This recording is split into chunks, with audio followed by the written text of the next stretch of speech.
Good afternoon, collective. Today is April 5th, and I decided to start this at 3:11 p.m. Um, I wanted to come on today and talk about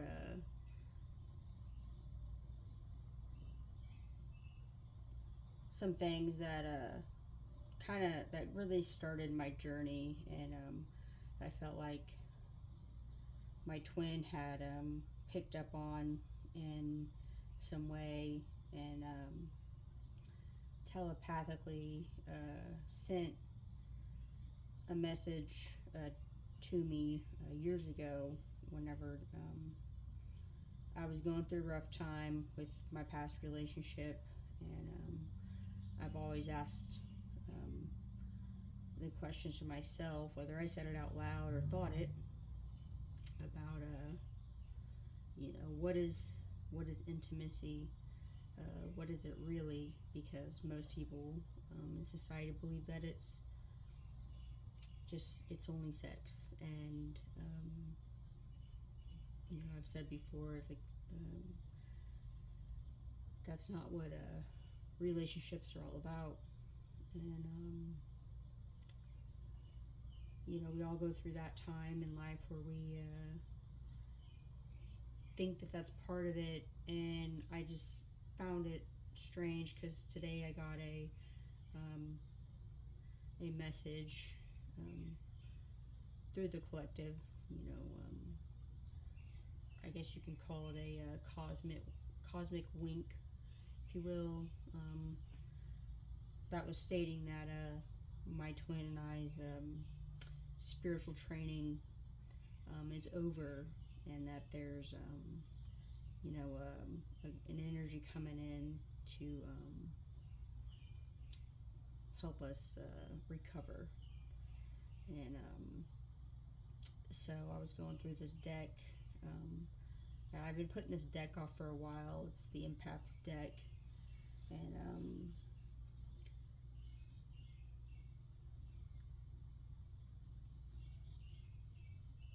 it's kind of hard to distribute this all out, but um,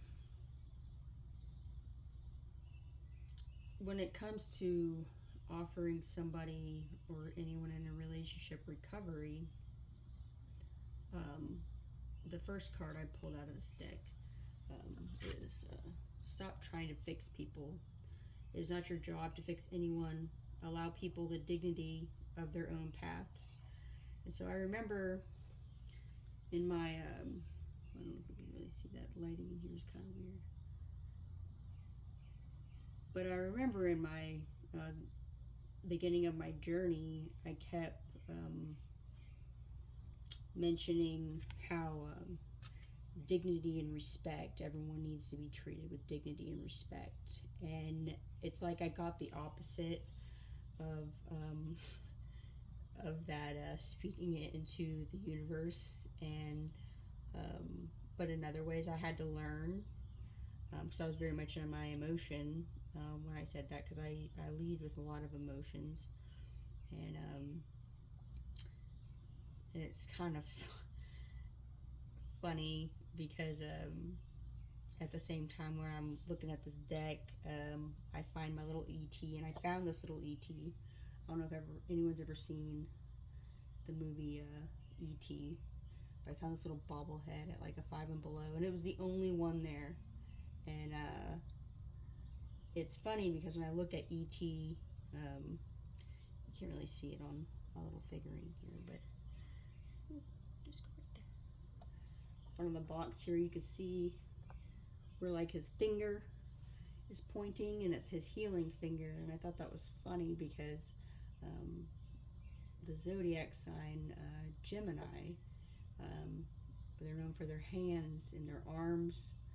And so I didn't ever put this together, but I loved this movie as a kid, and I wish I could see it again as an adult, maybe watch it with my person. But I always found E.T. to be just, I thought his heart lighting up was so cool when I was a kid, and I remember that. And I kept getting shorts about this too, and um, Gertie, and just like all the things. And I'm like, I need to bring this up in a reading because I thought it was so funny how it happened, but how like it's all just very symbolic and synchronistic. But I was like, it's funny because Raphael is also Gemini's, the sign Gemini's archangel. And so I was like, it's funny that ET has his finger pointing out the light, and it's a healing light, because he heals people with his finger. And then I just remember, also the heart. And I was like, if ET had to be any kind of something, like I would say that ET was a mix of a very passionate Leo with a heart and and the healing hand. And so even though Leo's, their archangel's Michael, and their body part's the back, but I like, from where my soul stands, I find it symbolic because just I've always led with my heart in a lot of things, and being an empath my whole life, um, it's I feel like there's maybe a switch somewhere, and maybe we're not quite reading it all completely right, but the Leo is a leader, and I have a lot of that in my chart as well. So it's just it was funny. And then it says ET40, and I thought that was also funny because I know that I told myself, or it was my higher self as well, saying, before I'm 40, I'm gonna do something. I'm gonna do something that's gonna be amazing. That's gonna leave my mark on on a situation in the world. And I didn't have a specific way that was going to happen. And so now, after receiving that cosmic wink this morning, and then coming into this reading, it made me think more of how I view aliens. And some people, a lot of people are like, live in this fear of what happens when the aliens come down. And I've been seeing a lot more videos of it. Maybe it's law of attraction or whatever, but there's not a lot of fear in that. And but there is a frustration in it for me, because I have been contacted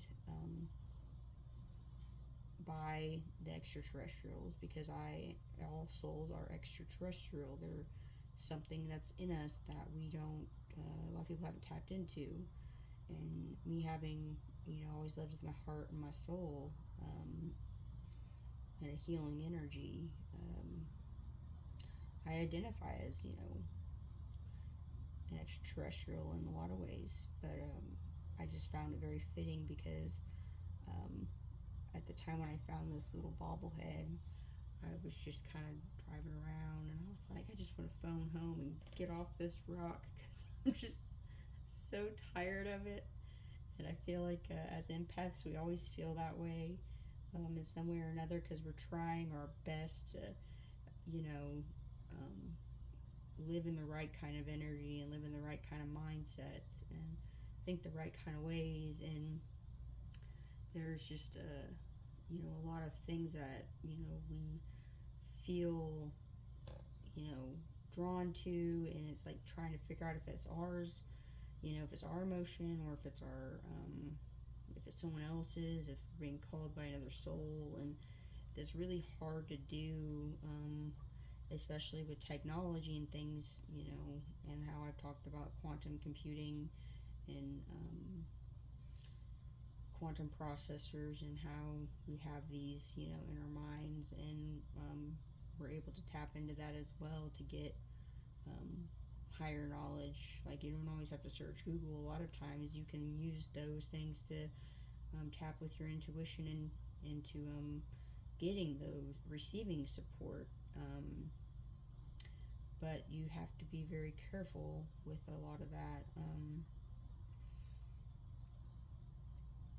And a lot of this stuff is going to become more, I feel like in the last 3 months, the stuff that I'm talking about now is become more, it's becoming more known. People are coming more known to the fact that, we're not alone.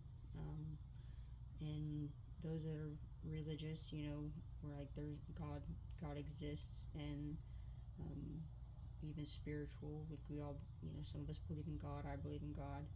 I believe in, the Almighty Mother Creator. I believe in the Almighty Father. I believe in that duality of those two energies.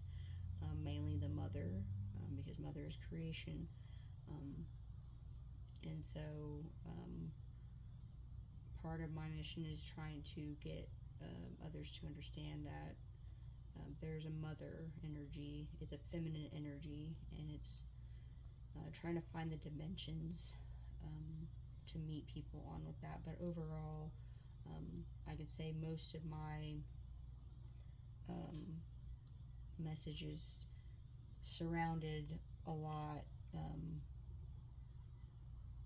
with the feminine energy and the divine feminine energy, and also intimacy, which brings me back to what I was talking about. That's how some of my journey got started, and I believe it was a question that was asked by myself, and it was telepathically relayed to me by my twin flame. And at the time we were in contact, but it was just I was just kind of sitting on the couch, and I just had this urge, this nudge to just like Google that, and today I found myself, I found some other things about communication, and the day that my twin is born on is a 3, so 3 in numerology is communication. I was born on a 2, and 2 is we're like the alchemist storytellers, the ones that can get the message across multiple dimensions, and so forth. And that's the same thing with my friend Valerie. Is she was also born on a 2, so I find it really cool how the connections I've made with people throughout my journey, and just the days that we're born on. But I try not to pay too much attention to it, just because 3s and 2s are main, like some of the main numbers, just because they're the birth dates, and so I try to pay a lot of attention to those. But I mean, everything is everything in itself. It's all interconnected, and it's all made from our own thoughts. And so, being an empath, I know it's hard to, because there's your thoughts, but then there's your emotions.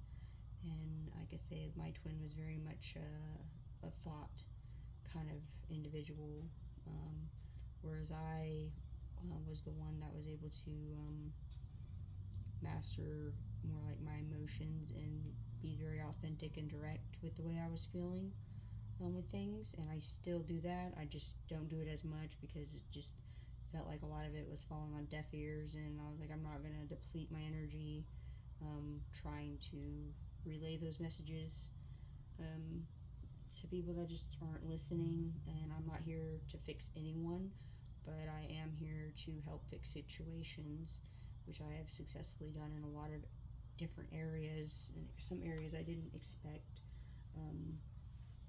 to even be in. But it turns out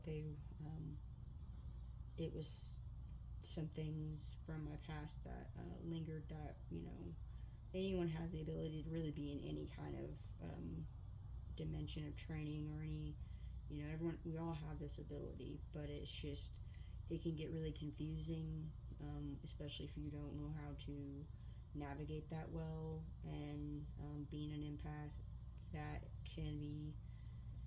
very strenuous, because we lead with our emotions, and we got, you know, other souls calling us, and it's like, what are we trying to do here? Are we trying to, you know, get answers for other people, or are we trying to help change a situation? Like, what are we doing? Because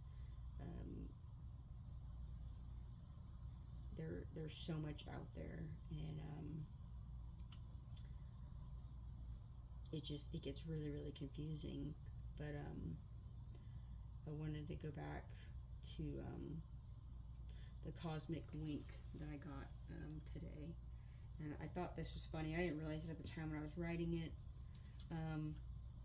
but I came across something on Google, and there's these women. I'm gonna say Campbell and Susan Clark. They had this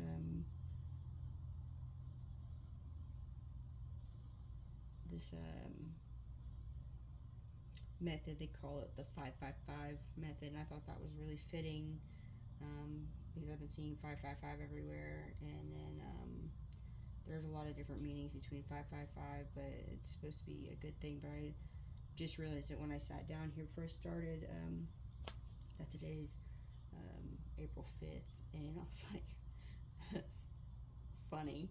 So there's another cosmic wink in there, but it was after I got my initial one this morning, and so I wanted to go over it. And so the 555 method in relationships.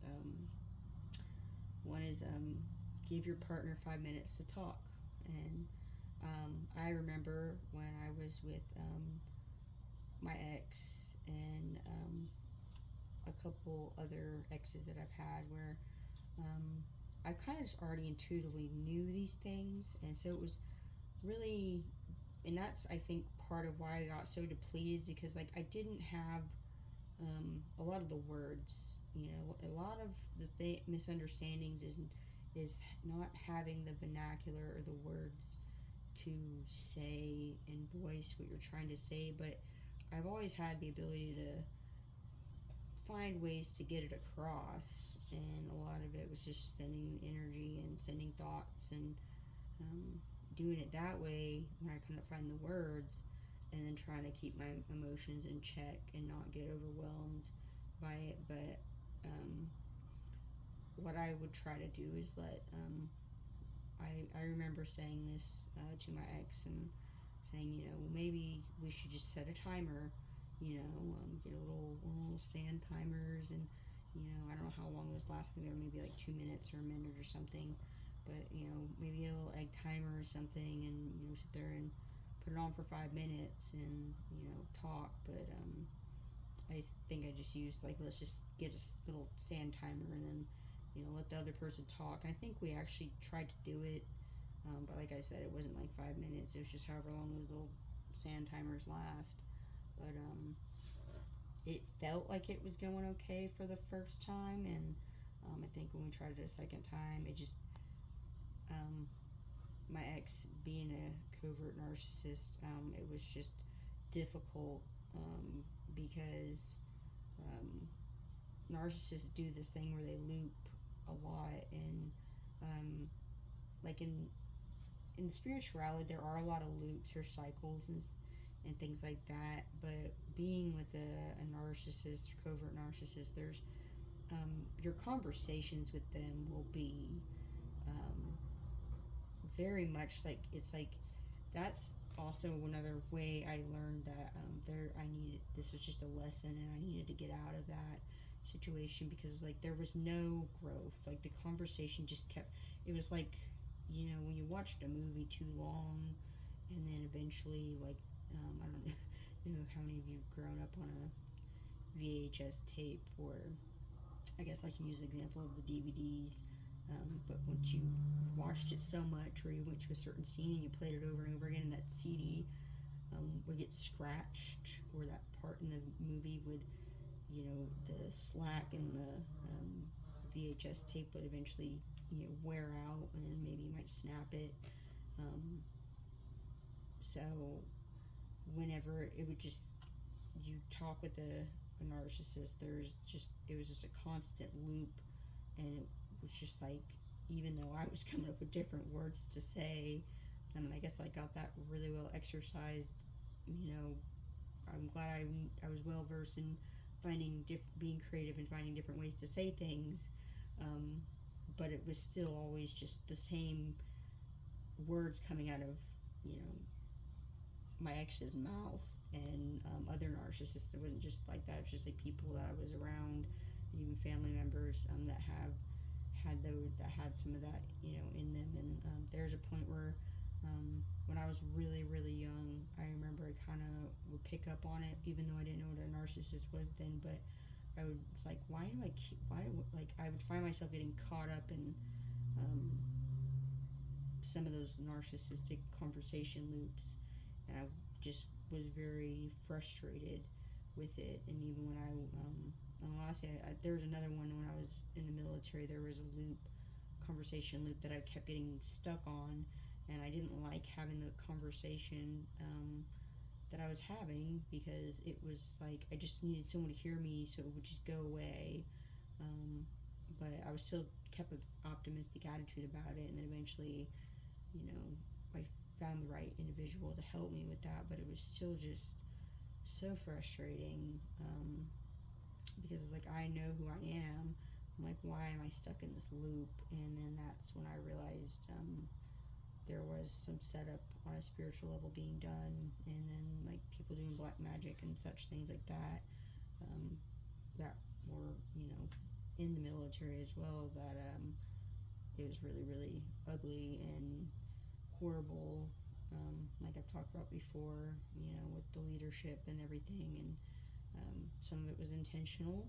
I felt like a lot of it was very intentional in the beginning, and then some of it was very unintentional, which was, I think, almost the scarier part, because there were some dark spiritualists that, I don't know how they got into what they got into, but either way, I learned from those things. But back to the 5 minutes of giving your partner, time to talk is, in some ways, in this twin flame journey thing, even though I've talked with my partner telepathically, and then talking with my higher self, on that level as well, and then sometimes talking with my twin's higher level of, herself. And so I wouldn't have been able to be blessed with that ability had I already not mastered the art of communicating. And a lot of the way I've communicated was in code, but I didn't necessarily like to use a lot of words in that code. I don't know why, because I feel like because there wasn't enough, maybe there's somewhere in there something having to do with my spirit guides, that there was just like so much of me using my bodily energy to communicate something, and like it wasn't like I was being heard on a lot of different levels and dimensions. And I've always just tried to find some way to communicate, and then I'm good, and I'm just gonna keep doing what I'm doing because I have confidence in myself. But it was just, there were a lot of forces trying to get me to communicate a certain way, and I was like, I met those ways of communicating, but now I'm like at the point where I'm like, now I need those ways. I need the way that I prefer to communicate to come back, just because I value the physical intimacy, not like in a sex way, but like just in a person-to-person way. And there are people that try to fix people that had no business trying to fix people. And so I felt like a lot of that was something that some people behind the scenes were trying to do. They're trying to, fix me because of projections I got from others, and there were others in my family who had addiction issues, and I also was taking a medication. We were all taking the same medication pretty much because we're all diagnosed, with ADHD and ADD and all that. But there were people in my family who had the addiction issue with that, and I felt like as an empath, I ended up absorbing some of that, and so there was a point where I would try to get I was trying to get my medication, and it just felt like there were some other things trying to prevent me from getting that, because those individuals or whoever they are thought that I was the one with an addiction issue, and I was like, and I didn't see it then, but I was just like, why am I having a hard time getting my medication? Like, it shouldn't be that hard. And at the time I was in college, and it was very difficult to study, and it was frustrating because some people thought they had control over my life, and these people work in the tech business and whatever not, and I didn't get to see these people, but I felt the energy of them. And I'm like, why is this happening? Like, I don't have addiction issues, and I just didn't understand that, and it was a lot of it was projections, and some of it was coming from family. I felt like some of it was coming from my twin, and I didn't like that, because I was like, I didn't see that part in my twin, but there was an indicator, and then I was wondering, was that my twin, or was that someone my twin was picking up on in their environment? Because I found out there was an individual that was in my twin's environment that liked to do cocaine and drink and whatever, and I felt like my twin absorbed that, and somehow maybe I absorbed that because of my twin, and then it just became this huge thing. So when it comes to communicating with our partners, it's really important to get the topic of what exactly we want to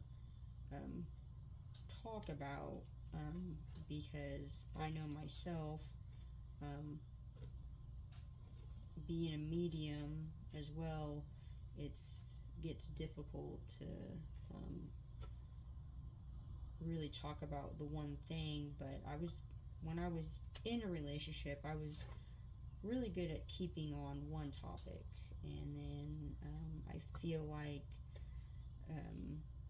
since I have been out of a relationship, I've had difficulties with the one topic, but then I understand spiritually how that works out, and I love myself for being able to reach so many different relatable points. But at the same time, it's like I still miss that. I miss the ability to have conversation in person with an individual and or a partner, and being able to just talk about one thing, and then we can make a mind map and make you go into other things. But it's just like that talking, for 5 minutes is something I'm looking forward to. And so I hope that if my twin is out there listening, that we should definitely get an egg timer and do this 5-minute talking thing. And so you give your partner 5 minutes to talk, and then while in turn, you get 5 minutes to listen actively. To listen is a gift. Not many people get that opportunity to listen and feel sound. It is a beautiful natural occurrence, and we should all use our words responsibly. So that's another thing that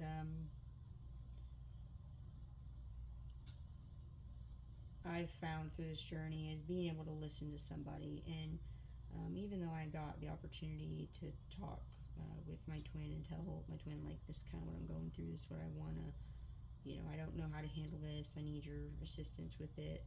And then it got all blown out of proportion because other people got involved.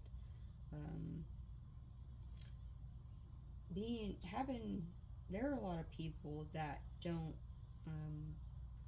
want to listen, and so I think, there was a lot.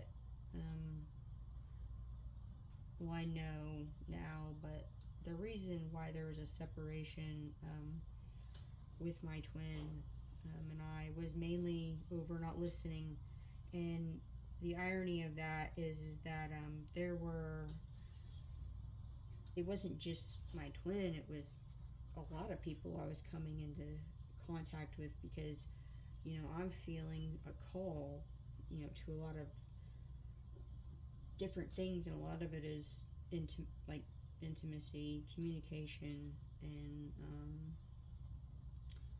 how are we going to make this better, and being an empath, I'm like, I want everyone to feel comfortable and have a safe space. And so those are a lot of driving factors into what I have done and accomplished over time. But I do appreciate my twin sitting there and listening to what I had to say, even though I really wanted my twin to say some words back, and she did. But I just, there's a lot of value I put on that moment, because it was a very defining moment for a lot of things that have happened. But even though my twin listened in that moment, I feel like there was a lot of other times throughout this journey where my twin was not listening and leading with, her mind instead of her heart. And she's gotten so much better at listening with her heart, which I appreciate so very much. And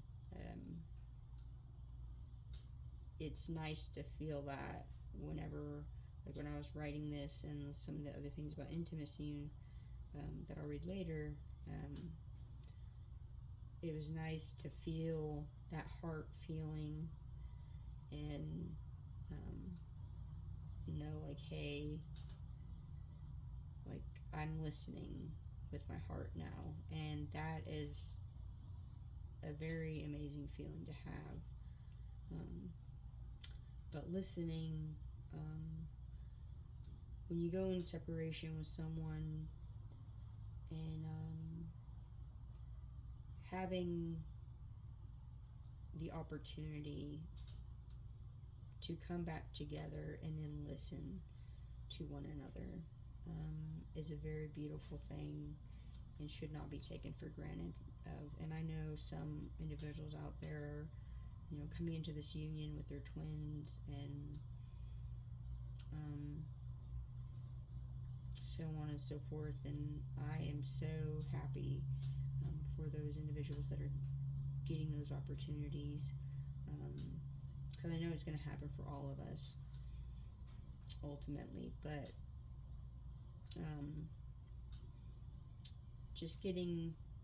there are some people that don't get that opportunity to listen and feel the sound, and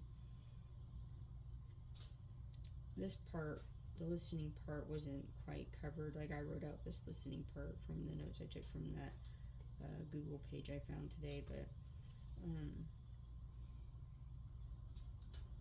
when I talk about the value of life and the value of someone's soul, there's people that don't, when you're in the 3D and you don't appreciate what someone's trying to tell you, because this is why spirituality, I feel like, is something that a lot of people should go through, and a lot of people are going to go through.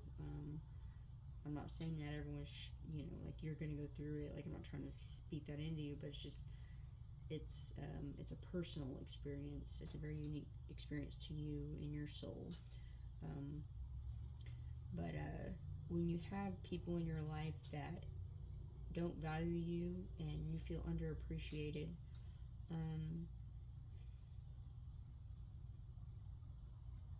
I just remember a lot of people, when I would talk, I wouldn't talk a lot, and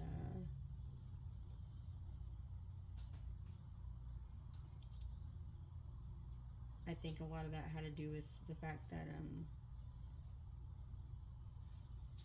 my twin also being a Gemini as well, which I feel like there's a lot of things that's been going on with fire signs and air signs, but specifically the Gemini sign. I think it's just because the Gemini is the lover, and in the tarot, it's in spirituality, Gemini is the lover, and they feel deep, like they're a very deep empath, but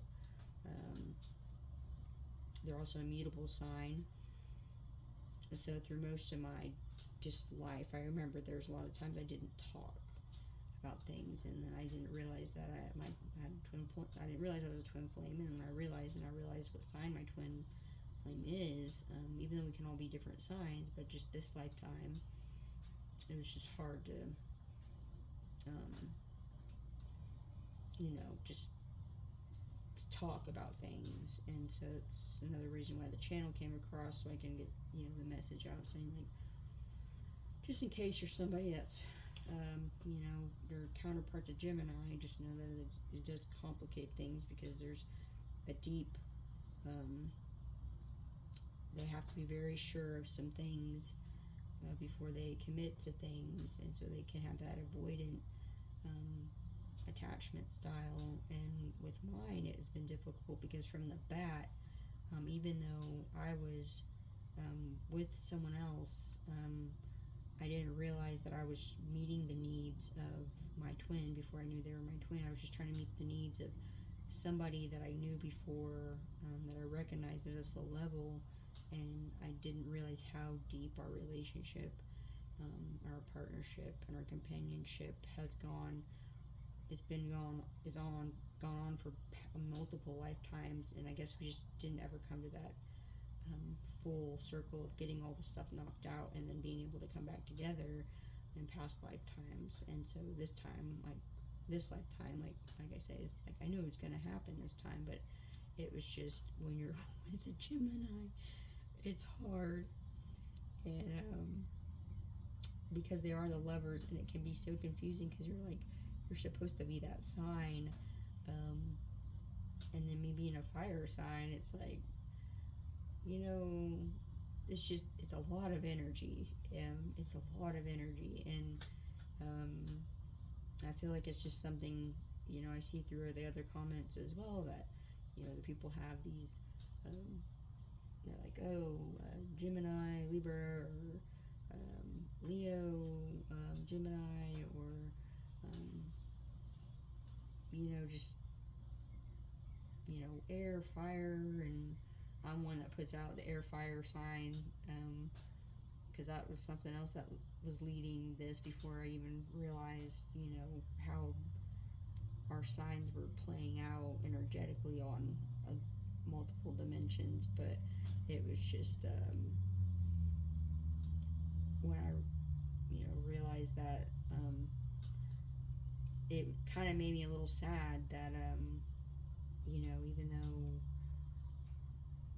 I just remember sitting there with my twin, and then I'm talking, and I talked forever, but it felt like I was there. It felt like I was there for a short time, but I was there for hours, and I just, there was a few moments where I would talk, and my person would just listen.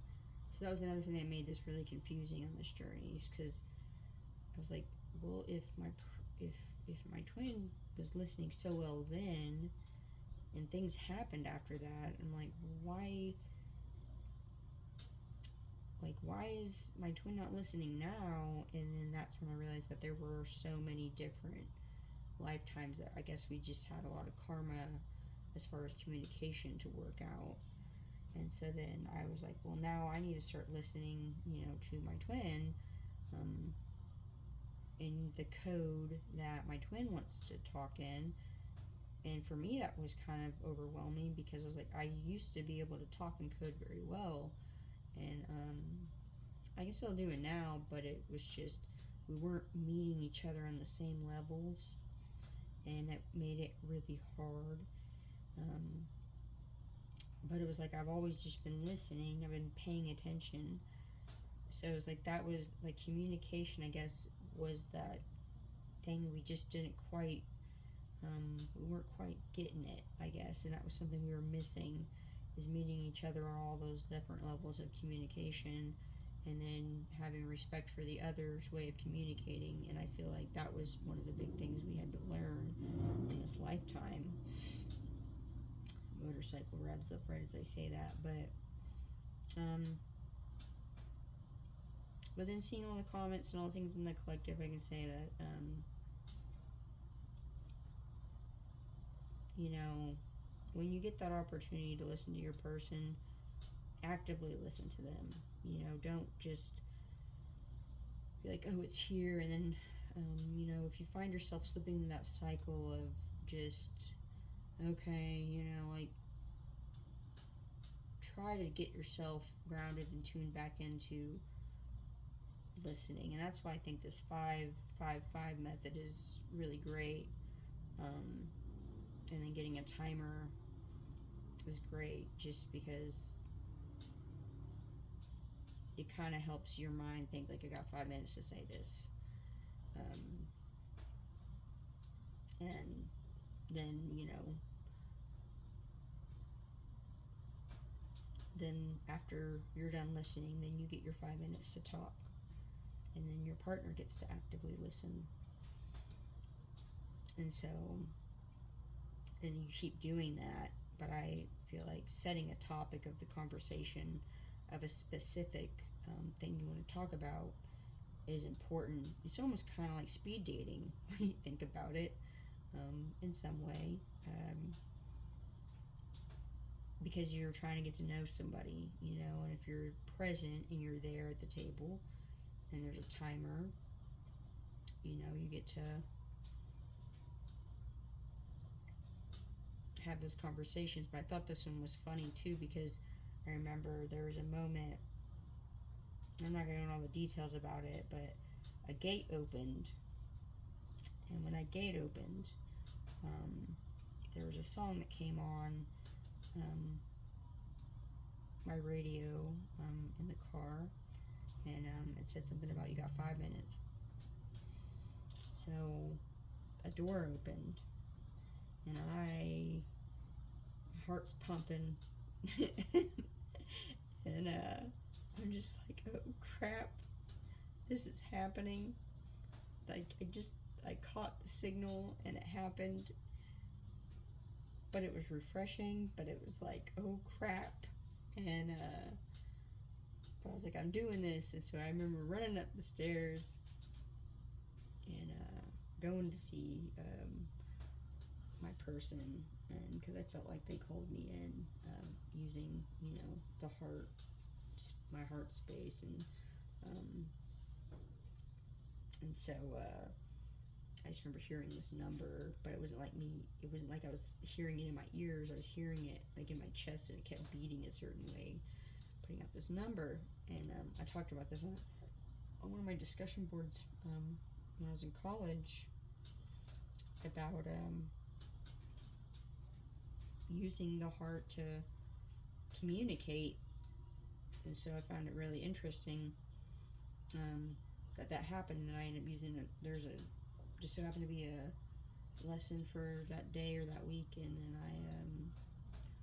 I used that discussion board time, and I put on there, like, what if we were able to all communicate, you know, with our hearts this way, or something to that level. And so I thought it was funny because that song came on. I had never heard that song ever, and it's just something like, you got 5 minutes to say something. And I go up there, I was up there longer than 5 minutes, just because there was still this weird awkwardness, but it felt like like I was supposed to be there. And then I was like, the curious science part of my brain was like, well, what happens after 5 minutes? So I waited, and then some others come in, and then someone else. There was a message relayed from my twin through another person to me, saying like, you're supposed to be here, like telling me it's okay. But then after that, then I walked off. But I was just upset, I think, in the moment too, because for some reason,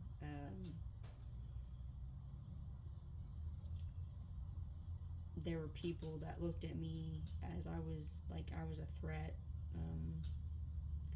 and I didn't like that feeling, because I'm not a threatening person. Like, I get upset and frustrated, but I felt like that was a moment I wasn't being listened to, and a lot of it had to do with the setup of things that were happening with the marriage that I was in, and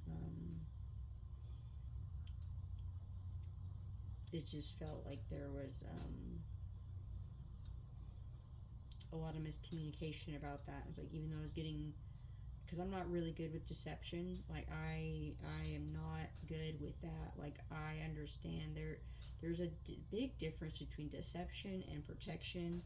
And when I was in the military and reading about deception, like, I can see how a lot of it would protect, but with quantum computing coming on, as leaders, there's a lot of different ways we'll have to go about that, because the deceptive stuff is not, I don't see that working out very well, just because of just how energy's shifting. Like, there's the protection part, and there's some people want to call it deception and the protection, and God's, rejection is God's protection, and that's really great. But there's just like a part of it that just, like, the deceptive energy just won't be necessary, because with the quantum computing coming on, like, if you're somebody out there that is doing some things that is not okay, and you're trying to hurt people, and that is the spirit that is living in you, and you have those demons, just like when they say Jesus is coming back, well, Jesus already been here the whole time, but like like being in that category as someone that just is very demonic, like that, those are things you're gonna have to face. And hopefully, there's somebody that resonates with you and can help you through it, which is a beautiful cosmic event that can happen. But you have to choose to make that happen for yourself. And then there's also levels of discernment when you're receiving support, to make sure it's the right kind for you, and it's not just something else trying to live through you to get that help, and like really having to know who you are. But that day when I went to go see my twin, like it really hurt. Like, I was grateful for that opportunity. I was so grateful, because I freaking missed my twin so much, and I still do. But it was just like the fact that there's so much deception, and even though there was individuals trying to make me feel protected through that deception, it was still that energy of deception that I don't do well with, that was being projected towards me, that was really hurting. And it was like, it just hurt, because I'm like, I'm not that type of person. Even though there's things that, like, I can be protective, as well. And so I've said things, like, I'm gonna hurt whoever it is that's hurting you, because I felt like there was somebody that was hurting my twin, and I find out later on that I was right about that individual hurting my twin, and it really ticked me off. And I found out that my twin was just trying to be with that person out of convenience, and it was very frustrating just because I was like, I have a hard time with I just have a hard time with people trying to hurt good people, and then just seeing how it's evolved over time, and how it creates this, it's like a bowl of cereal, and it's like some things are soggy and not quite put together and falling apart, and some pieces are still hard at the core and solid, and it's just like, if you don't hurry up and eat the cereal, I guess you're just gonna have a soggy bowl of soup. And but I don't really know where I was going with that, but it was just I was very grateful, and still am very grateful for that 5 minutes I got to have, because it helped confirm a lot of things. But at the same time, going through the rest of this, it's really been hard. But it was all it all started with me asking the questions, and my twin asking the questions. What is intimacy? And so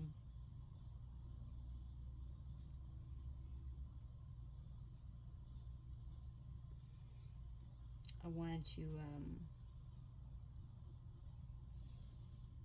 I'm going to read off this thing that I found online. It's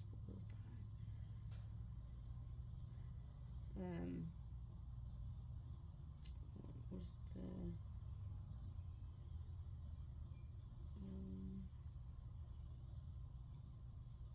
they call this, what are 5 levels of intimacy? 5 levels of intimacy that are needed in a marriage. And it's on Utah Family Therapy's website. You can Google it. But this was the one that I originally read, and it's evolved since then. But what I want to talk about marriage is, like, there's physical marriages, and then there are spiritual marriages, but ultimately, like, they come together in some way. So that's why cord cutting is also another important thing.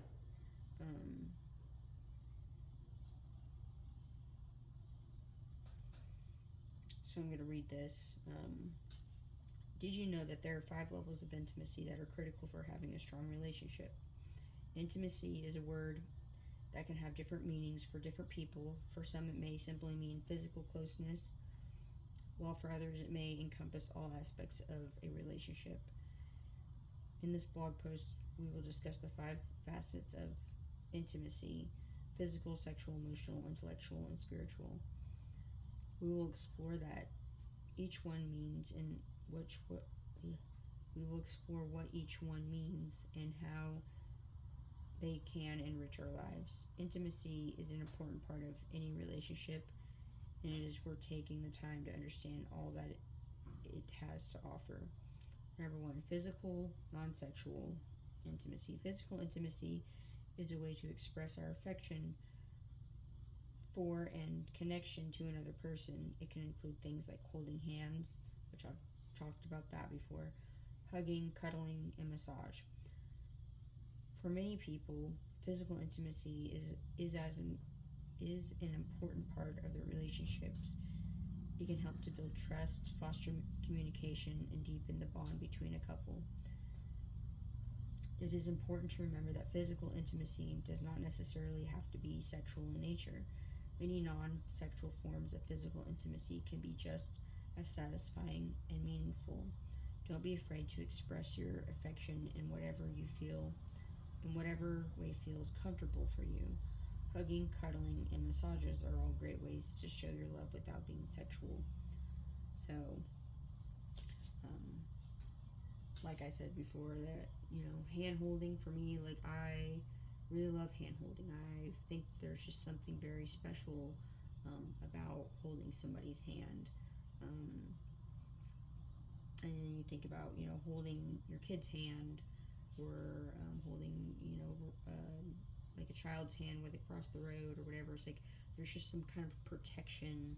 But there's just like something about,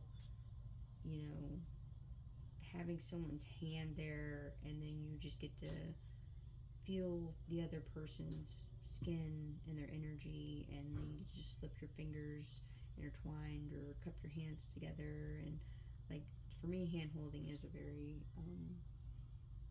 intimate act, and I think it's, people don't take it as seriously, or see it, for how special that it really is. And so, just like E.T. with his little finger, there's some significance there. It's like, I think holding hands is a healing act and intimacy. And then you think about how people hold someone's hand before they pass away, or they hold their hand after they've been through something hard. Like, there's just something about, the hand holding for myself that's really, it's not something I take for granted. It's just something very special to me. And the fact that my twin is a Gemini and their thing is hands, I find that very fascinating. That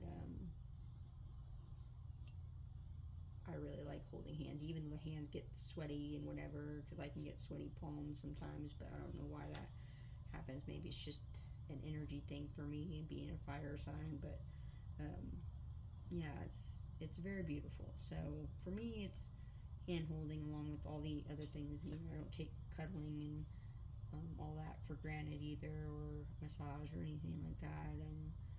And they're all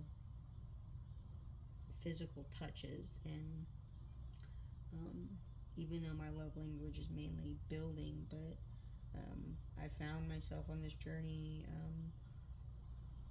I've always been kind of like a physical person, but then there's times where I'm not, if I'm not feeling it. But there are people that try to force themselves at me in past relationships, and that's kind of what deterred me from the physical touch for a while. But when I get those moments, like, I don't like to take them for granted.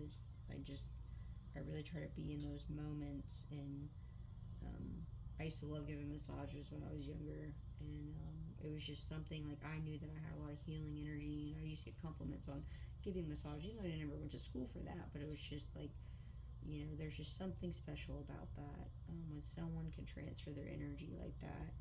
And it's just a beautiful, beautiful thing. And a lot of people take that for granted, or try to use massage as a sexual thing. And it's not just about that. It's about energy transfer, and it's very tantric. It's very consent. It's like, it's a lot of things that I feel people take for granted. It's 411 as I say that. But yeah, just it. I feel like a lot of things in the collective are going to change as far as the physical intimacy goes, and that we're all going to finally get it. We're all getting it. We're all understanding. Like, I'm speaking this into the existence of present, the future. Just, we're getting it. I feel like everyone's understanding through all these separations, that there's way more than just sexual, physical touch. Just, there's all, when we focus on the non-sexual, it makes,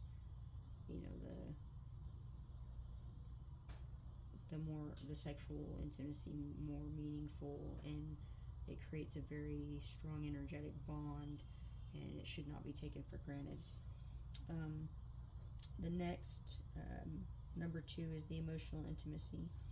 Emotional intimacy is a crucial part of a healthy relationship. It's what allows you to feel close to your partner and to share your innermost thoughts and feelings. Unfortunately, many couples find it difficult to maintain emotional intimacy over time. According to Dr. John Gottman, one of the biggest predictors of divorce is a lack of emotional intimacy.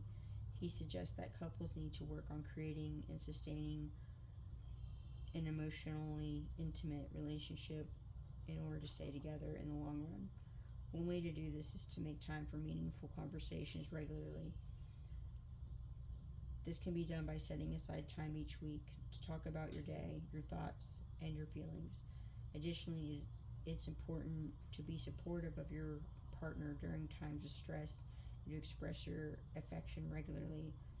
By making an effort to foster emotional intimacy, you can help create a stronger, more lasting bond with your partner.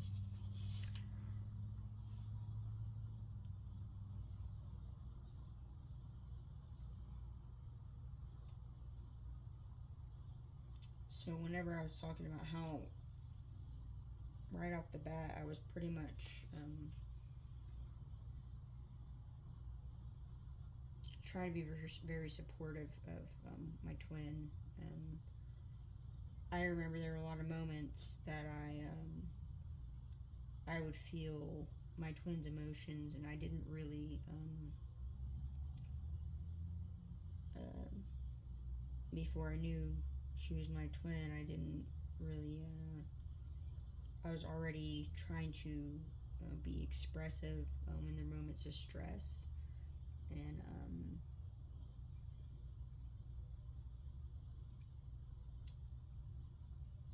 there's actually a card in this here. So one of these cards, it says practice self-soothing. You have the power to comfort yourself when you are upset. Place your hand gently over your heart. Send yourself unconditional love to ease tension and frustration. So I realized that's something I used to do a lot when I came into,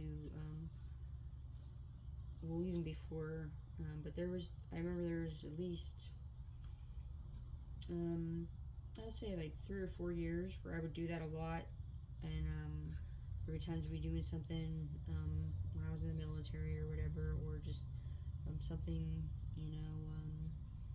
at home, and I would remember that there was a lot of times where I would, my heart would get going, and I don't have high blood pressure or anything, but it was just my heart would get going, and I would sit there and I'd pat myself on the chest, and I'd just be like, okay, but I would do it, and I'm trying to think, but like my heart would be like on fire, and so I feel like that was something I was probably picking up from my twin, because I started doing it more frequently whenever I came into contact with my twin, and we're actually in physical communication, and I realized I would do that.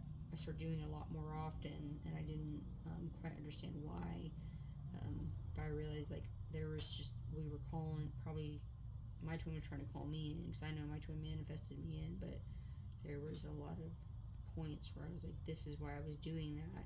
It was a signal I was being given, and because I operate out of my heart space, it was like there was just a signal, like we were, I was feeling their emotions as well, and so there was that, and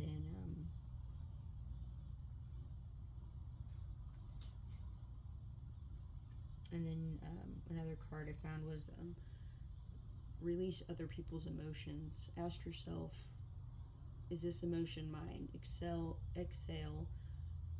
uncomfortable feelings that are not yours, so they don't linger in your body. Inhale light and space. So that was something I was doing in those moments. I would do the, inhale, and I'd exhale and just be like, you're okay, calm down.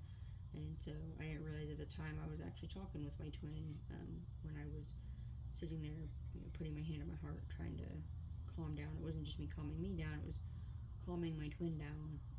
And then I'd go up and I'd see that she was kind of not really frantic, but I just felt, her energy. And then I just didn't realize it at the time what I was actually doing. And then I would just go up there, just kind of go check on her, but I didn't realize like what was happening at the time. But now I see it as like I was trying to be intimate to her emotions as well, because I had that deep feeling of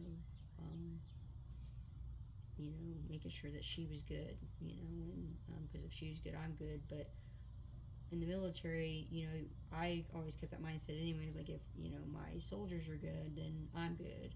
If I'm good, then my soldiers are good, and it goes back and forth. Like there's that synergy there. So with her, like I just don't know why, I didn't know why at the time why I was so drawn to her, but I seen the light in her way years before I even seen her again. So it was now all the things are starting to make sense. Like our souls were trying to get each other to understand these levels of intimacy that we were ignoring. Um, so then the other, you know, and me having past lives of being a Rosicrucian and alchemist, I thought it was great that there's in this deck, the empath deck, it says honor your sensitivities. Your sensitivities are a gift. Be proud of who you are. Put your hand over your heart and inwardly say, I embrace my loving heart. And it's funny, I found this card because I haven't really read through all these cards in this deck, but I thought it was funny because I have done this without even seeing this card in this deck, but it's something I have done. I think I did it a few months ago where I was like, I embrace my loving heart because I do. Regardless of how others have felt about it in the past, I embrace it because that is what I love most, you know, about myself. And if you can find 5 things that you love about yourself, then that's good. And usually I don't really mess with anyone unless they can find, you know, tell me 5 things about themselves that they love, because that lets you know, like, this person knows themselves. And I feel like that's a good indicator going forward into like the new world era, is really testing the relationships you have with people,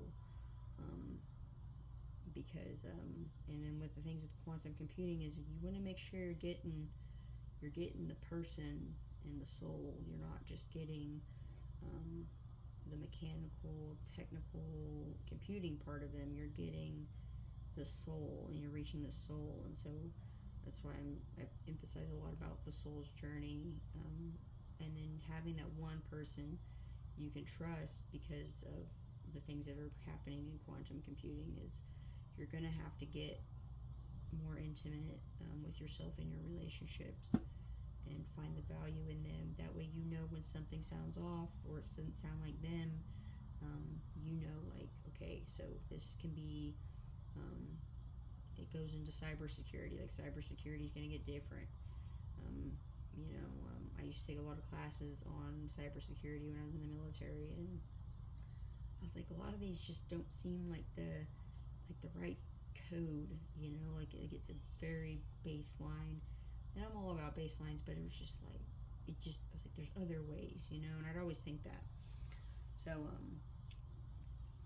and I just thought that, you know, that emotional intimacy card came up, and I was called to pick out this deck, and I haven't never used it or looked through a lot of the cards, and it was funny because the Stop Trying to Fix People was the first card that was in this deck, like when I opened it. So this was one of my favorite ones, because this was one that me and my twin really had to teach each other, because we have different types of intelligence, and my twin is very good with, like, both of us are good at a lot of different things, but this was one because I felt like, I remember there was a point where I was like, does she know what she's doing? But then there was parts where she didn't think I knew what I was doing, and she said something once about this tech doesn't know what she's doing, and I asked who the tech's name was, and she didn't tell me, and I was like, is she getting me mixed up with someone else? Because I felt like she was saying it to me indirectly, but it was like, it wasn't that I didn't know what I was doing. It was that like a lot of my intuition and things were being blocked because I was with a covert narcissist, and I didn't realize they were being blocked. And then once my twin figured that out, I think that she went back and she realized, like, hey, um, get it. I understand why you weren't performing the way I needed you to, or whatever. But then I was like, well, does she get that she wasn't performing the way I needed her to perform? And so it was a lot of our intellectual intimacy. Because I was like, I haven't ever had a relationship with someone where they intellectually stimulate me. And like, I messaged my twin this, and said I appreciate, like, even though we're not married, but I was like, I appreciate the intellectual, being stimulated intellectually, because I haven't ever had that in a relationship. And then I'm not saying I've been always better than anyone, because I'm not. I've just been better than situations, but it seemed like the people I get in relationships with, there wasn't a lot of intellectual stimulation, and I'm always bringing that level of intimacy to my relationships, and it would get kind of boring, but I still try to embrace the relationship in other ways.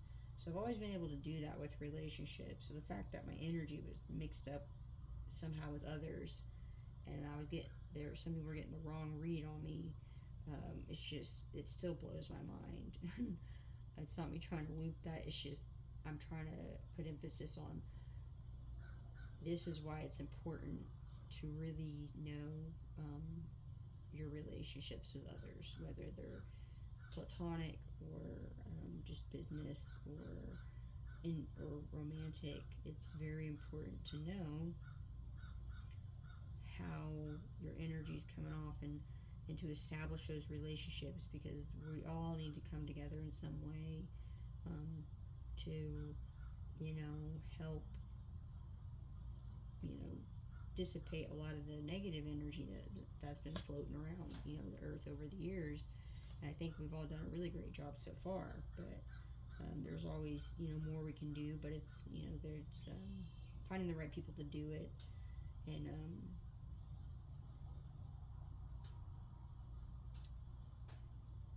being able to come into contact with people that have been doing that. Like I've said, like myself and my twin, and then Valerie and her twin. Like, we've all contributed, and the fact that we all found each other in just the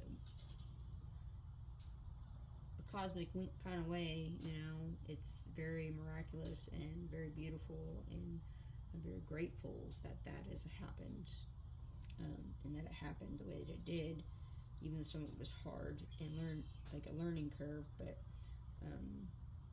I think all of us, in some way, from the universe alone,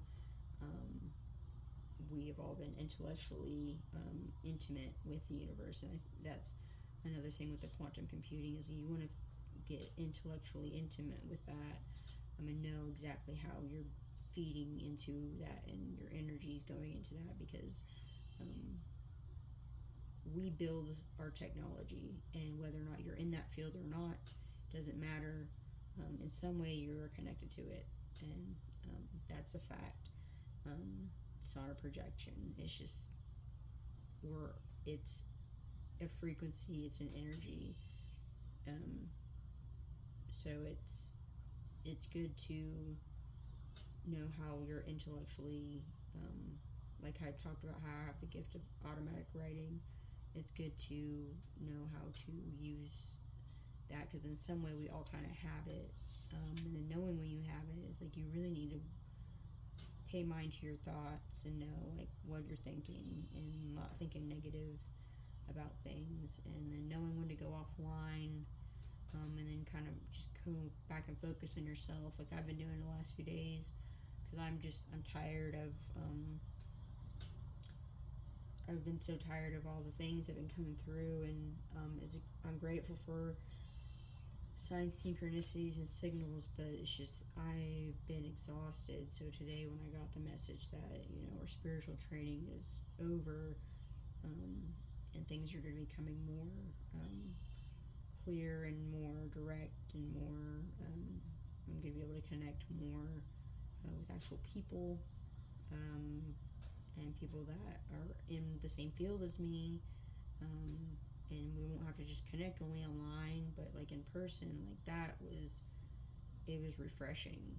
And so it kind of gave me a little bit of energy to be like, okay, I guess I'll come on and do a message today about intimacy, because it's where it all started. So number 3, intellectual intimacy. Intellectual intimacy is a special kind of relationship that allows partners to share their innermost thoughts and feelings with each other. This type of intimacy requires honesty, vulnerability, and a willingness to truly be seen by your partner. It is not about showboating or trying to impress each other with your intelligence. Instead, it is about sharing your ideas and thoughts in a safe and trusting environment. When both partners feel free to express their true selves, it can create a deeper level of intimacy and connection. Gottman has found that couples who have this type of deep connection are most likely to weather the ups and downs of life together and maintain a happy and lasting relationship. If you are interested in deepening your relationship with your partner, make an effort to create opportunities for intellectual intimacy. Ask questions about their day, their work, and their thoughts on current events. The more you learn about each other, the closer you will become. So it's funny because I think after I read this is when my twin actually asked me a question having to do with women's basketball and LGBTQ community or something like that. So it's really funny because that it's been well over a year since I've read this. So it's funny because that just confirmed that my twin was sending me a signal to kind of read this, and when I read it, that's it. Like that was a current event that was happening. But I always remember I would always go into my twin's office and ask, are you doing okay? And like I didn't, like, so I just really, really care, if my twin is doing okay, and if she's doing all right, and I hope she's doing great and wonderful. And sometimes I'll write little notes saying, I hope you're having a wonderful day, and spell out her name and stuff like that, because I want the signal to go direct, and I don't want it to be confused with any other energies or any other signals, just because like I cared that much about my twin, and that she does have a wonderful and great day, and just to also build that intimacy and a foundation, even though I feel like we already have a really strong one that's unbreakable, because we have weathered through a lot of different storms, but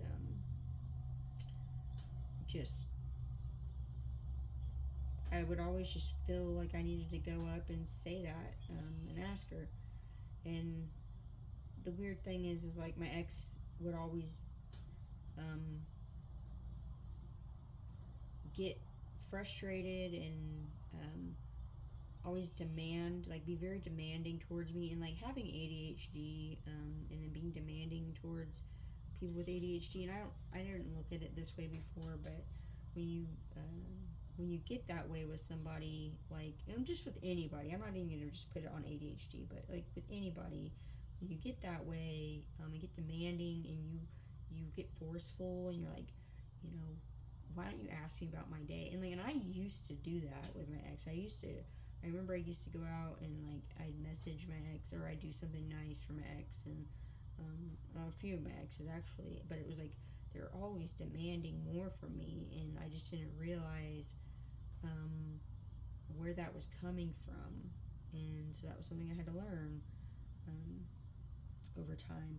But my last one, I definitely learned, like, my ex would always be like, well, you didn't ask me how my day was, and and then because my ex was being so demanding about it, I guess that thought was already in my subconscious, and for divine reasons, instead of asking my ex and giving into what my ex wanted, my twin flame, who called me in, but hid a lot of things, and I think a lot of it was just, it was out of protection, but then there was just other parts where it was like, you know, some of it, you know, twin flame things are, they're complicated, but it was like, she wasn't asking me to do that, and so by not being that forceful, I just would ask my twin, you know, how's your day going? I would call her on the phone after, you know, she was done with work, just because I wanted to talk to her, and knew she had a drive, you know, a decent drive home, and so I was just very adamant about that, and I didn't understand it at the time. I just felt like she needed that level of love, that level of intimacy. So I would ask her all kinds of questions. I wouldn't always get answers, and maybe she tried to send me a lot of other signals, and I wasn't quite getting them because some of those were being blocked, and maybe in some ways my ex was absorbing those things or those thoughts, because, you know, my ex was into black magic, but my twin did some of it too. But there's just a lot of things that happened where I'm really over all of it now, but it was just to go back and look at it, like, there's so many signs, and when you're a very powerful divine being like myself, and part of what I had to do was teach my twin that she's also a very powerful divine being, and trying to meet her on her level, on one of her dimensions, to let her know, like, hey, you're not just some Christian witch or whatever. You're a divine being. You're the thing that the Christian witches look at, like, and a Christian witch is a thing.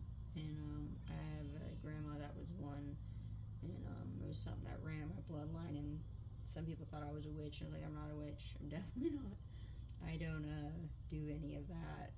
There's nothing wrong with, you know, there's good witches out there, and I believe that. But it's just something that my energy was read wrong there, and some people thought that I was a witch just because of the natural magical things I can do in certain situations, and the way I handle things. And so I just thought it was funny that some people thought that about me, and I'm like, well, I mean, come to think about it, I mean, I did have a grandma that was like that, and my twin was like that, and I was just trying to, you know, I read this book about it, and then I remember just ripping up the book and throwing it and being like, that's not you anymore, you're a divine being. And so I laughed about it, and I thought it was kind of funny, because I was like, you know, trying to get the message across, like, you're not a witch anymore.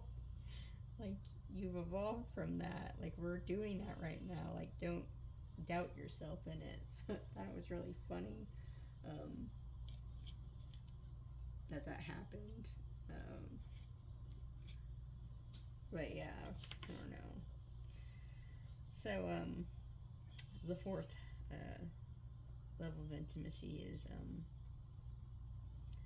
knowing that you are loved for who you are, with a soul deep connection in a relationship. Spiritual intimacy is that sense of soul deep connection that allows you to be fully yourself with another person, and to feel loved and accepted for who you are. It's the kind of closeness that can only come from sharing your innermost thoughts and feelings, and from knowing that you are loved and supported no matter what. Spiritual intimacy doesn't happen overnight. It takes time, effort, and willingness to be vulnerable with each other. But the payoff is more than worth it. When you have spiritual intimacy in your relationship, you have a foundation of trust and mutual respect that can weather any storm. You know that you can always count on each other no matter what happens, and that's the most priceless gift of all. So yeah, there's a lot of things that I would tell. The thing that made me the most upset about me messaging my twin during no contact was that I was, without even reading a lot of this, because it really sat well with me when I read it the first time, was that I was telling my twin all these things, and I told my twin, I was like, I trust you with everything, and not fully knowing, because like the things that were happening in my reality were not lining up with what I was telling my twin. So like there was a lot where that's when I realized there was third parties involved, because it felt like there were people that were trying to, well, that not that point they weren't trying to fix me, but it's like people were trying to really challenge who I am. And that is what really got me, because I was like, who are these people? Because there are people that have known me in the past that, like, I'm exactly who I am, like, and I don't try to be anything other than that, and I haven't ever tried to be anything other than that. And there were moments when these people would try to project onto me or try to get me to come to like the dark side or something, and I'm like, that's not who I am. And so I felt like there was a lot of signal being sent out, and whatever third parties my twin was dealing with, it was like I would tell my twin, but then on the other side I would get some kind of challenge from someone else indirectly that I was dealing with at the time. And I'm like, why does this keep happening? Because I'm like, I'm not out here trying to hurt anyone or do anything. So that spiritual intimacy part, the learning lessons for that was very frustrating, because there's a part where, like, I haven't been, like, I was very against third parties because the third parties that were involved, and then it's like trying to find the right third parties, which has been a big part of my journey in teaching things on the VA side. When I got involved with that, and bringing the spirituality into the VA, because of the way that veterans have been treated, and just like there was so much trauma there. And we're speaking past tense about that, but it's like that was a big thing for me, is trying to bring the spiritual intimacy into that environment, and trying to receive the support I needed. But even that support had repercussions for some reason, and I was like, I'm not going to be a part of that. And so I walked away, to the point where I became homeless, just because I wasn't going to deal with the individuals. Like, I don't have to entertain the demons in that situation. And that was a big thing that I was trying to convey to my twin, is there are demons that are existing in these spaces that we're supposed to be protecting our veterans and our people and our environment and their safe space, and create these safe spaces. And there are demons coming into this, and I didn't know exactly whose they were. And there were things that were trying to follow me that I had already cut cords with, so I just didn't understand why I kept getting challenged that way, because I was like, I'm putting out all these nice things, I'm saying all these nice things to my twin, and then it was like I was getting a lot of the opposite back, like. And I found out later that a lot of it was, there's a point, I guess, when my twin was very jealous of me, and I didn't understand that, because I looked up to my twin and what my twin did for work. And I remember the first time, and I think a lot of it was just because my twin didn't, even though my twin did a lot of big things for the military, at least in the state, I was doing things too, but because we're connected, there was just a disconnect there. But I remember the first time I knowingly seen my twin, and I just remember I was talking to someone about one of our higher ups, telling them something about their people weren't going to have a non-drinking, they were going to have a dry training event, and meaning like you don't drink, and I was like, I've been here because I was on a medical support end of it. And so I remember telling their higher up, because they were over the building, but we were there way before they were. Anyway, I was there, and it's probably like week 4 or week 5 or something, and I was just like, me and my people been here for a while, and we're gonna drink, like, and we didn't drink to get like crazy, ridiculous or whatever. Just me and just a few of the guys, but so there wasn't too much worry or concern about fraternization, because that's something that I don't like when people drink and that happens. It's just something I'm against. But it was just like back then I was like, we're gonna drink, so I'm just letting you know. And I just remember my twin being in the office, and I just remember her little head just poking up above her little computer screen, kind of just looking at me and looking at what I'm doing, and kind of just having this little eyebrow raise thing that she does. And I didn't realize it then, but I remembered it though, because I remember there was some energy being sent there, and that's the only reason I was able to remember. It's like a core memory, because I was like, yeah, she seen what I did, but I didn't think too much of it then. It wasn't until like after we went into separation, this last time, that I thought about it that way, and realized like, oh my gosh, that happened. So I feel like in that moment, just the amount of authority that I was showing, in a very respectful way, I feel like my twin had a lot of jealousy about how I do that. And then I seen it when we came into contact like years later. Like she had a hard time asserting 444 on the clock, as I said that, hard time asserting authority, because she's always had people that can do that for her, and which is great.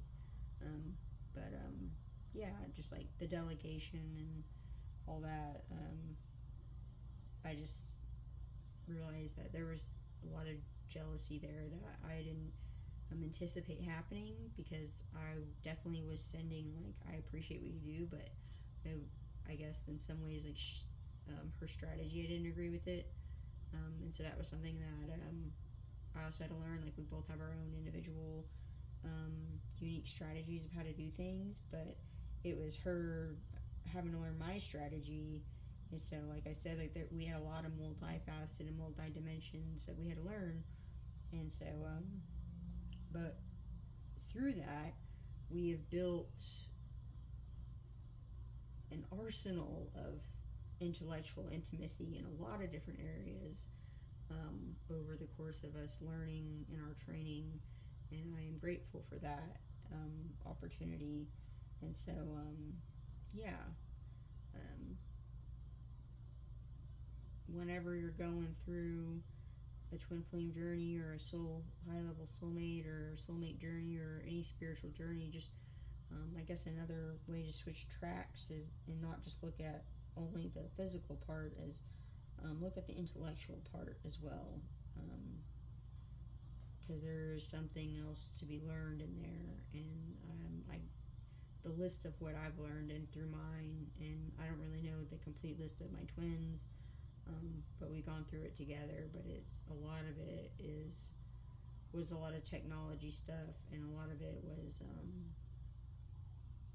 financial stuff, and like we don't get 100 in all those, so it's just learning to love yourself and know that you did what you could when you could do it by yourself, an individual in your spiritual journey, and then knowing like how you and your person can now come together and like sort out the rest of those little areas where you're not quite getting it. And sometimes those aren't always relayed telepathically and through signs and synchronicity. So maybe make that a topic of conversation. I know I'm going to make it a topic of my conversation I have with my twin when we finally talk. Just having those 5-minute talk back and forth and listening actively, moments of knowing like, hey, just like kind of sorting out like where can we together work on our finances, where can we together work on the organization, organizing around the house, like what can we do, and actually like we both can do this together, and what makes how to make our home, you know, like, and those are like the conversations that I'm looking forward to. It's just, you know, being very forgiving of ourselves and of each other, and then knowing that we did what we could through this journey, the best we can do it, and now, um, you know, coming together and having the talk, like, hey, like I appreciated you doing this in this moment, or sending this message in this moment, or this, or, you know, like all those little things that a lot of people take for granted for in regular relationships. Um, so I know that those conversations for myself in the physical will also be intellectually stimulating, because then that's when, you know, we'll both get to see the whole scale of viewpoints and perspectives and perceptions, and just all these different things that we weren't quite getting across, you know, the electromagnetic field, but because I felt like there were other people that picked up on some of our thoughts as well, which I've seen through the collective, and like we really led the collective, because that was an intention for both of us, is leading the collective consciousness through some of the fires, and then all of a sudden the comments start showing up on YouTube and like the different channels that I've looked at, and I'm like, I remember having that thought like last year, or so it's like kind of like a culmination of like astrological leadership in the collective consciousness that I definitely know that my twin and myself and Valerie and her twin have definitely led the collective consciousness, and there are others out there that have done so, and the readers have as well, and so it's just very beautiful to see that happen. But I know a lot of us are looking forward to just having those conversations and filling in the gaps of you know, just how we can, you know, do better, because that was a big thing for separation. I remember saying a lot of things like, how can we do this better, but I wasn't getting any answers before separation happened.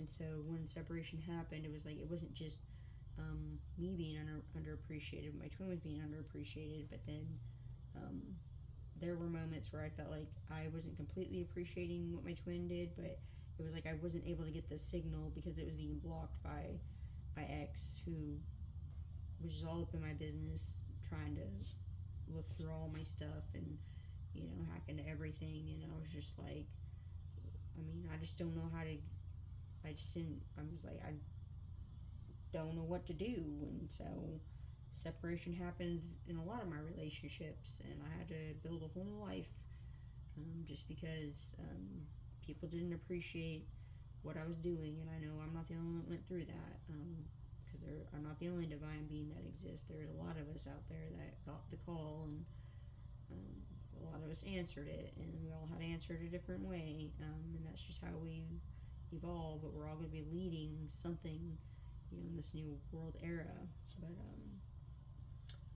so I don't know, I'm just looking forward to filling in the gaps of communication in the physical, just because you know, I really value intimacy on all levels, and it's going to be really cool, and I have so much gratitude for that moment and opportunity coming in, and I feel like we should all show gratitude to that moment, because it is a very intimate moment that we'll get to have with our person, to, you know, sort out the little itty bitty gaps that, you know, are remaining, so we can make those full connections on many levels, and, you know, continue to lead the collective going forward. So I'm going to go to number 5, which is sexual intimacy. Sexual intimacy helps to maintain and strengthen a bond between a couple. One of the most important aspects of a relationship is sexual intimacy. This is the part of the relationship where couples connect on a physical and emotional level. It is important. It is an important way to show your partner that you love and care for them. It is also a great way to relieve stress and maintain a healthy physical relationship. When sexual intimacy is maintained, it can help to strengthen and bond between two people. Strengthen the bond between two people. However, when it is lacking, it can be a major source of conflict in a relationship. If you are having problems with sexual intimacy, it is important to talk to your partner about it. Trying new things together can help to spice up your sex life. Be willing to experiment and don't be afraid to ask for what you want. Above all, remember that sex is meant to be enjoyable. Sexual intimacy is an important part of any healthy relationship and should be treated as such. So I'm gonna go back to this where I remember through a few of my relationships, I wasn't ever afraid to try new things, but it was just there came a part in that, and I think a lot of it just has to do with my own energy, being very passionate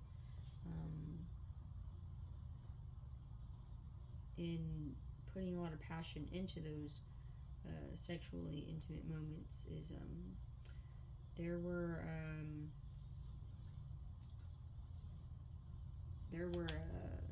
it got to the point where my partner would get overly engulfed in just trying so many new things, and I didn't have quite an issue with it, but then it became more of a chore, is how I felt. And so I feel like going forward, if you're with somebody, I feel like those discussions should happen, because those seem like the most awkward discussions for me, and I don't know why, even though I'm a very open-minded individual, but just those trying the new things discussions seem to be some of the hardest ones, because you don't want to step on toes, but that you just don't know. And then having, if you get rejected in that, then just having the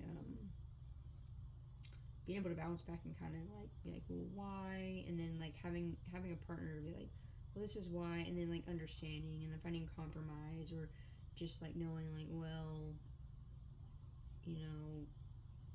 because there's so much more to it than just that. But I just remember it used to get so tiring for me, because it was especially with my ex, it was she wanted to, she buy all this stuff, and be like, I thought we could try this and this and this and this, and even though we kind of sort of talked about it, but then it just became overwhelming to me, and I'm then that's the part where I start kind of drawing back, because I'm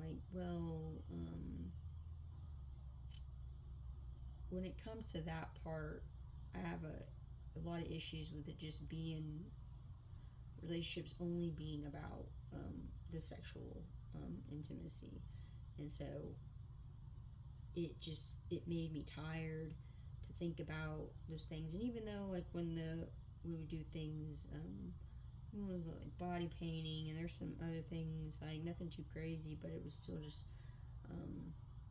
a lot of it got very, I got overstimulated. Not it didn't feel like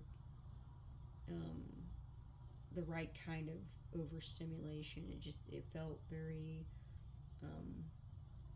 I don't know how to explain it, because it just didn't feel right, and I just and that's whenever things started to not work out too well in that department, because then it felt like my ex was trying to put a lot on just the physical sexual attraction, which was mainly a lot of the relationship. But there was in the beginning, but then there was a part where I just tapered off, and I was like, well, let's just try to do other things, and we would try new things, but it was outside of just the sexual intimacy part, but it was still just overwhelming, because I just felt like I couldn't catch up, because I just felt like I was being drained all the time.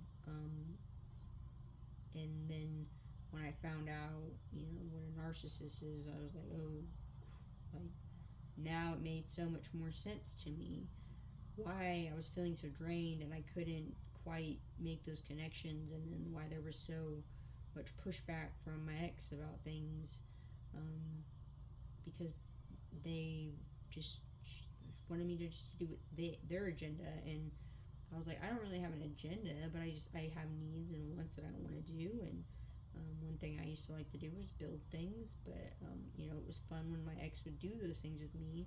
But then when I would go and offer, like, can you come out and help me with this, or do you want to do this? Do you want to build this? Do you want to make this? And then it was like I started getting pushback with that, and then it started feeling more like a control thing. And I was like, well, I'm going to be fine with myself. I'll just continue doing what I'm doing, because it was my safe space. And then my ex would try to control that and be like, well, you're only allowed to be out there doing this for this long, and trying to put, you know, times on what I needed to do. And I'm like, that's not okay. And so that's when I realized, like, things are starting to really fall apart. But a lot of it started with the sexual intimacy part, is because I was like, I just didn't feel like doing any of that. Like, I was like, now this has just gotten out of control.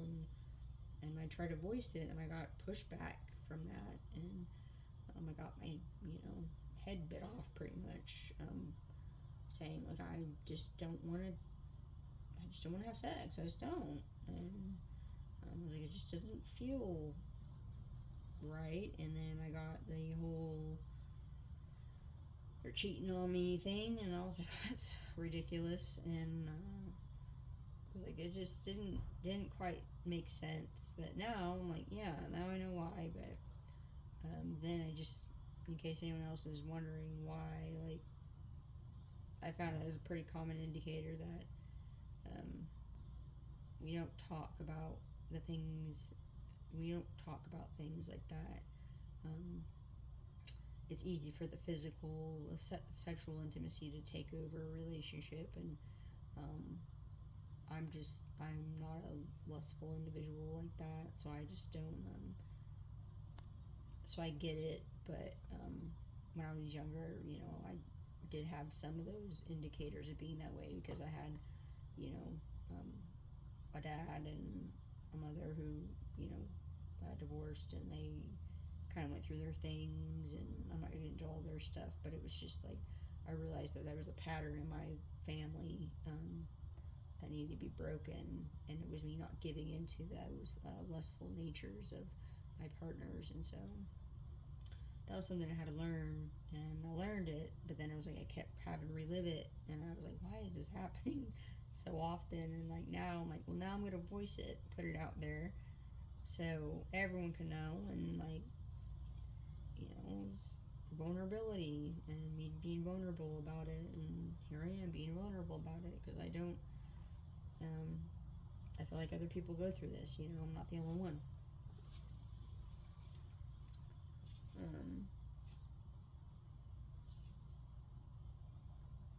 Let's see here.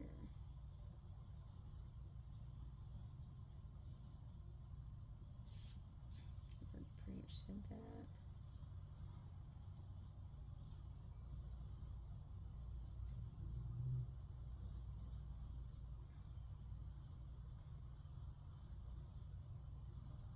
So one of them that wasn't on that was social intimacy. So pretty much, like, you and your partner share similar interests and spend time together as a couple, which is important.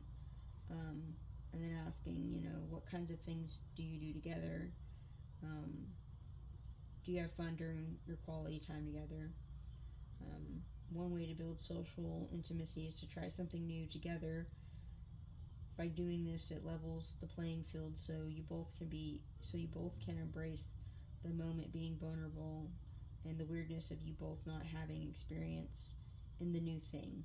So like I've said, like, the intellectual, that covers some of the intellectual intimacy there, is because, you know, we have thoughts all day, and so really, like, thinking and feeling and being in the moment and the experience, and then not knowing. So like I said, like, me and my twin have gone through a lot, and things that we didn't quite understand.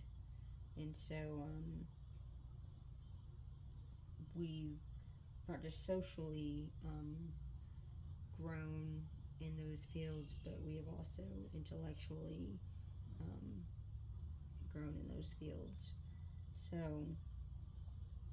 and it's going to be different for everyone, but I think that's a pretty cool thing. Is like that was one thing I do like it was something I taught a couple friends of mine, and about just being okay with yourself, and even though for the most part they were okay with themselves, but then I was like trying to teach them that being able to just go out and kind of do things different for yourself, and being like, hey, I did this, and one of my friends had a list of things that they came together with, saying I want to try all these things before this time, and I was like, well, that's pretty cool. I don't make lists like that, but I just thought it was cool that I was able to set that example of just being like, hey, it's okay to go out and do things by yourself, and then it's okay to go out and do things with other people together. So I was like, that's pretty cool.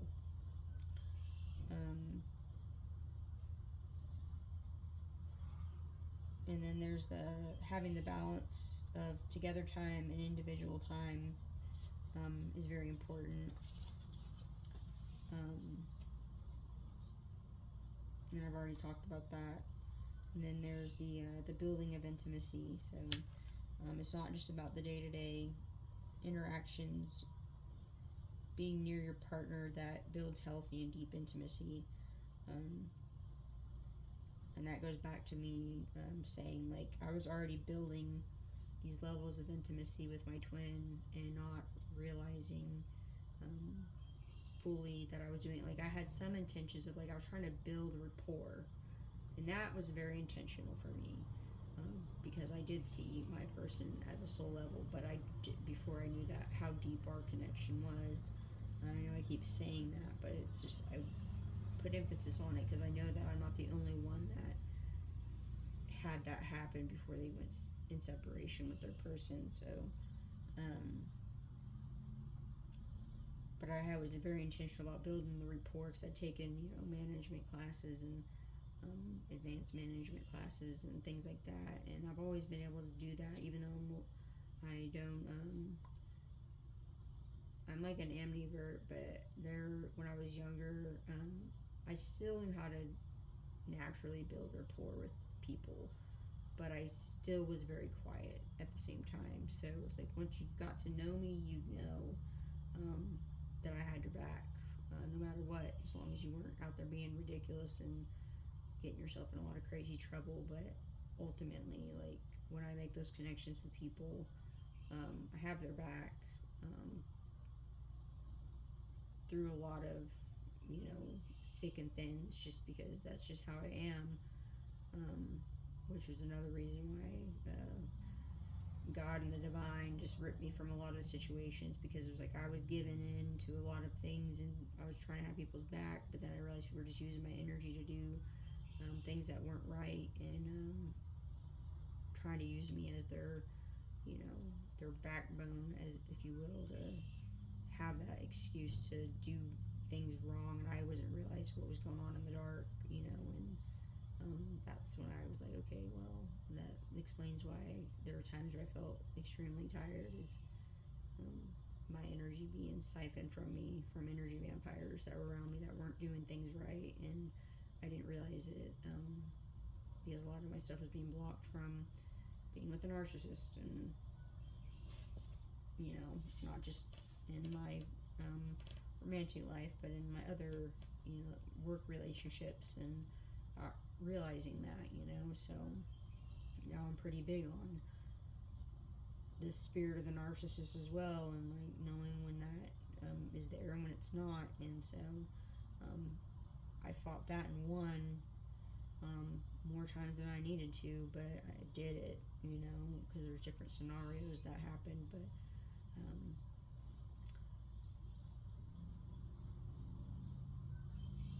But it was like I had the thing that hurt the most was whenever I, knowing that I had those people's back, and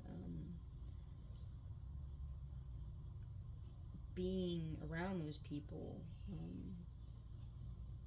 because when I was in the military, that was my family. even though I had my own physical family, but there's just always been something about the military where, like, that's my family. And, so being, like, torn from that environment was, it still kind of hurts today, but, and it was just, like, kind of the way I went out, that super sucked, and then coming to the realization why it had to happen, was the other sucky part of it. But I found more of the science end of it, which is a part that I wish I would have known sooner. And the different types of sciences and stuff like that, which I'm grateful for, but it was just, it still hurts to some certain degree, because I just, when I got into the military,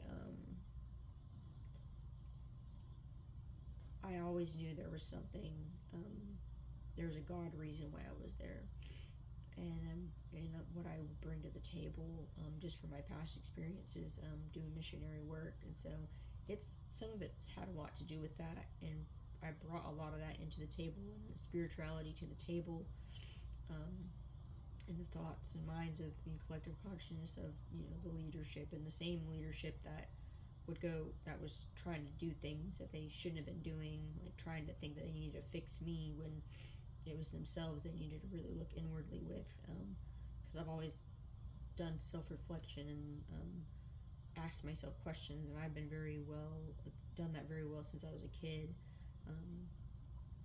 and it was because of all the things that happened throughout my life where I realized, like, we are multi-dimensional beings, and there are different dimensions of ourselves that we also need to try to meet, because things happen, and our emotions, I really believe our emotions help us time travel. I believe that's how we time travel. I believe that there's some research I wrote down about wormholes, and something having to do with my childhood, where I think I've found the way that happens, but I'm not gonna like really share that on here, but I'm eventually gonna write a paper and put that out, but with my twin, because I know it's a shared common thought, and I felt that for sure, but it was just a lot of it had to do with business and some other things, but I was like, it's even though I went out from the service the way that it happened, I found the sciencey part of it, there was still just a lot of gaps in things that I was just like, oh my gosh, this is just insanely crazy. But I always knew that the military was is where I'm supposed to be at, for a lot of things, and it's not me like being like codependent. It's just me knowing like the science field of the military is where I belong, and so getting recognition and accolades for that would be amazing. And same thing with my friend Valerie. She feels the same way. So there were some of us that were, I guess, seeds planted in certain different branches and joint services in the military at some point in history, and our souls were very tied to it, and but trying to bring the spirituality part of it has been, even though it already existed, but trying to help others to find that on a higher level, at like the joint level, and at like the level of Christine Wormuth. I think at the time she was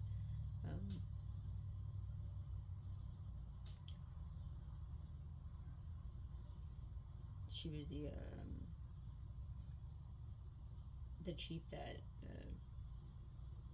represented the Army side of things. So I remember that being a big part of my journey, and Valerie's journey. She was just telling me like kind of like that kind of sparked hers as well, and I was like, oh, I've been thinking about the same things, and we've kind of just grown and thrown what we could together to make the spirituality part happen. um, and be heard in that, but there's just a part of that building that intimacy. Um, I know both of us were hoping that, you know, we built something to where we get to kind of get back in that space where um, our work is recognized for what we've done, along with our twins that have been here helping us along the way, you know. So I just remember that there were a lot of times where I would just, like I said, having to do with my twin, I was already building that intimacy, because I would go in and I would go see her or whatever, and not always realize why I was in there. And then I'd just say, "Oh, how's your day?" or whatever, and I would just enjoy seeing my twin every single day, and that I got to, and I was very thankful for that. And I remember the days when my twin wasn't, you know, at work, and um, I'd still go about my day, but it was still just like, it was kind of not like sad, but just, you know, I felt like a piece of me just wasn't quite there whenever, you know, my twin was around, and just to know that I still felt those things before realizing what we are to each other.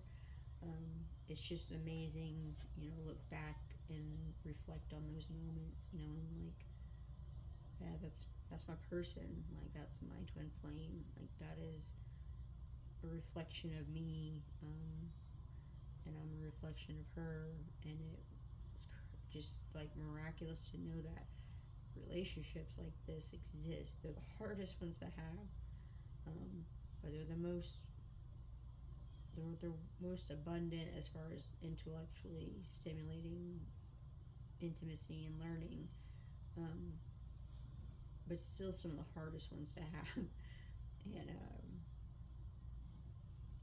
but yeah, I just remember going, and I would just always look forward to, you know, seeing my twin, and just I was happy to be there, and be in that energy, you know. And I could say this now, you know, and but it was just so funny that knowing, like, I just didn't understand why I was always doing that, even though I wanted to build rapport, but I didn't realize that I was building a foundation of intimacy. And I don't know if my twin realizes that's what we were doing at the same time, but it's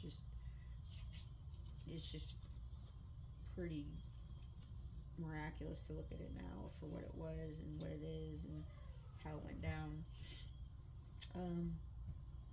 So then the next part is the quality of our experience together is what is most important. Um, I haven't had a lot of issues with announcing the quality time of the experience. There were a few moments back in 2020 into 2021 where our unit was facing adversity. I remember thinking, I cannot wait for all this to be over, and I get to sit down with my twin, and well, I didn't say twin, but like I get to sit down with her, and we get to laugh about all this. And there was one moment where we did laugh at one of our coworkers that had mentioned something about communism, and we were both taken back. Like, did he really say that? And then I remember he comes in, and all three of us laugh it off. And since then, there have been many times when I wish my partner was next to me so we can review the things we have been through and laugh it all off. So, like I said before, like just having those conversations, you know, and kind of laughing it off. Like, I know I laugh about it, some of it here, which is great, but it's just, it means so much more when you can laugh it off in person, because that laughter creates this frequency, you know, when you're in the same room with somebody. That's pretty amazing. So,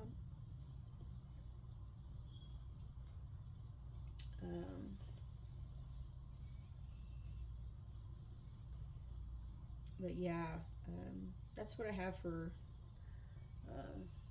the levels of intimacy. And then I'm going to leave a donations cash tag in the description, so if y'all want to donate.